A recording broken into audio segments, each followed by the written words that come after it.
अस्सलाम वालेकुम जी दोस्तों, शाह साहब ने दाना लग गया जे। बड़ा खूबसूरत, बड़ा अच्छा और बहुत अच्छा।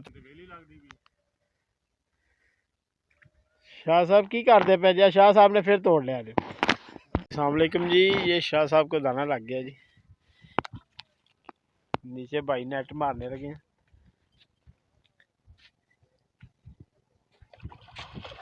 और जी दाना नट में आ गया जी। शाह साहब जी है जी, दाना लग गया। क्या बात है शाह जी, उधर ले जाओ। शाह जी शाह साहब बस 4-5 सब्सक्राइबर। अस्सलाम वालेकुम जी। जी शाह साहब को दाना लग गया जी।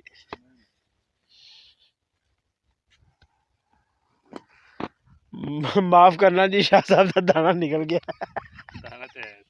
अस्सलाम वालेकुम जी। जी ये सजाद भाई दाना निकालते हुए जी, माशाल्लाह बड़ी अच्छी चाल मिल गई है सजाद भाई को।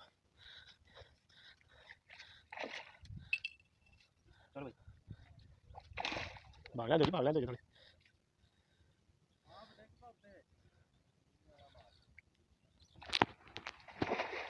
माशाल्लाह माशाल्लाह, जियो नूर है। नूर मोहम्मद जी नेट मारते हुए और सजाद भाई को दाना लगा। अस्सलाम वालेकुम जी। नूर मोहम्मद नू बबरा लग गया जी। दबरा लग गया कि बबरा? बब्बर शेर लग गया जी। हाँ जी, अली रजा जी की हाल है? अली रजा दाना लग गया यार। क्या बात है जी, क्या बात है। नूर मोहम्मद दाना इतने लैके आओ जरा, मैं ना कि चढ़ गया। बकरे बड़ी उस्ताद जी, छोटा मोटा पता। हाँ जी बबरा लग गया। क्या बात है। फड़ के जरा बना पूरे लाया जरा दाना, पूरे लाई पूरे लिया।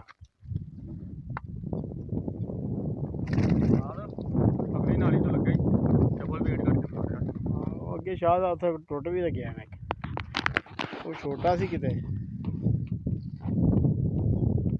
मोहम्मद नू दूसरा दाना लग गया जी। ये अली रजा जी बोतल से ठंडा हो रहा है जी, ठंडा हो रहा है।